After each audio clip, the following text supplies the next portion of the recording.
चलिए, तो चर्चा ये चल रही है कि क्या बीजेपी एक जंबो मंत्रिमंडल रखेगी या फिर जो सीट रहेंगी वो रिक्त रहेंगी या कम नंबर रहेंगे। तो उसी से जुड़ी देखिए खबर, मंत्रिमंडल विस्तार से जुड़ी ये अहम खबर है कि कैबिनेट में मंत्रियों की संख्या बढ़ाई जा सकती है। सूत्रों के हवाले से खबर है, पहले पार्टी 4 से 5 पद रिक्त करने का विचार कर रही थी, अब ये संख्या 1 या 2 ही रखी जा सकती है। विस्तार से पहले नए फॉर्मूले पर मुहर लग सकती है। हालांकि तमाम फैक्टर्स है जिनको ध्यान में रखा जा रहा है।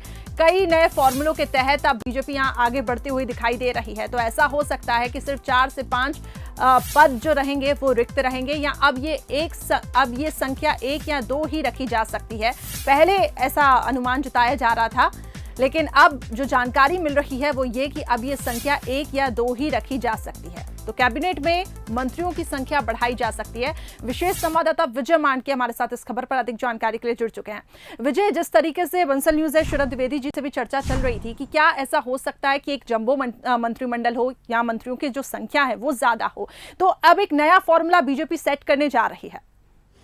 बिल्कुल करिश्मा, और जैसे शरद जी ने जिक्र किया कि हो सकता है कि जंबो मंत्रिमंडल बने, क्योंकि जो एडजस्टमेंट है वो अब बीजेपी करना चाहती है।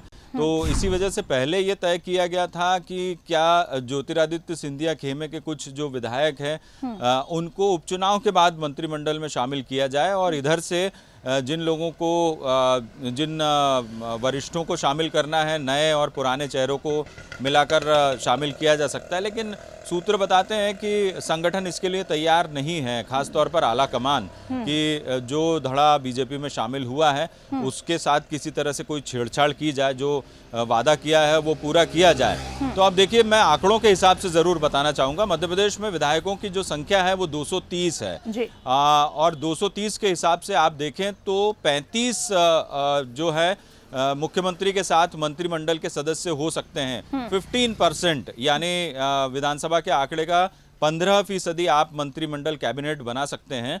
अभी हम वर्तमान स्थिति देखें तो मुख्यमंत्री को मिलाकर 6 सदस्य हैं कैबिनेट के।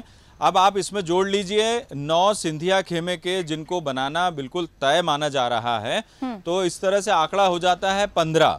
अब बीजेपी कोटे के पास बचे 20 पद। तो 20 जो पद है उसमें से बीजेपी पहले ये चाहती थी कि इसमें से 15 पदों पर 15 पदों पर मंत्रियों को नियुक्त किया जाए और 5 पद खाली रखे जाए, जिससे आगे जब भविष्य में मंत्रिमंडल का एक्सपेंशन हो, कैबिनेट विस्तार हो, तो फिर उसमें एडजस्टमेंट किया जा सकता है। और हमेशा से ये होता है।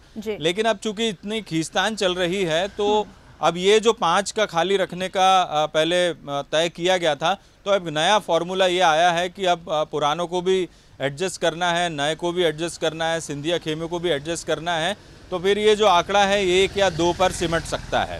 तो देखिए, फिर अब इसमें सबसे अहम बात ये होगी कि जो केवल 15 लोगों को बीजेपी कोटे से मंत्री बनाए जाने की बात चल रही थी, अब उनकी संख्या बढ़ सकती है। वो शायद 17 या 18 हो सकती है, इस तरह से सामने आ सकता है आंकड़ा। तो एक नया ये जो फॉर्मूला है, हालांकि इस पर सहमति नहीं बनी है, लेकिन चूंकि आज राज्यपाल आने वाली हैं, उनका शपथ ग्रहण समारोह है, उसके बाद वो रात को यहाँ विश्राम करेगी।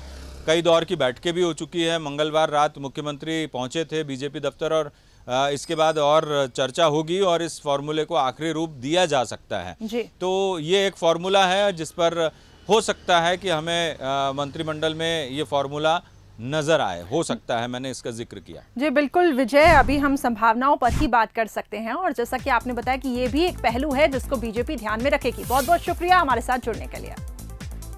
तो कैबिनेट में मंत्रियों की संख्या बढ़ाई जा सकती है, ये एक और फैक्टर निकलकर सामने आया कि इस फॉर्मूले के तहत भी बीजेपी आगे मंत्रिमंडल का विस्तार कर सकती है। हालांकि इस पे अब चर्चा हो रही है, लेकिन ऐसा अनुमान अभी हम जता रहे हैं। अब ये तो आलाकमान का डिसीजन होगा कि कैसे पुराने और नए चेहरों को एडजस्ट करना है। लेकिन ये कहीं ना कहीं बीजेपी के लिए चुनौती भी है, क्योंकि एक तरफ सिंधिया खेमा जिनकी एंट्री पक्की है, लेकिन अब पुराने और नए चेहरों को मौका आखिर कैसे दिया जाए, उनको कैसे एडजस्ट किया जाए, इस पर अभी विचार विमर्श चल रहा है।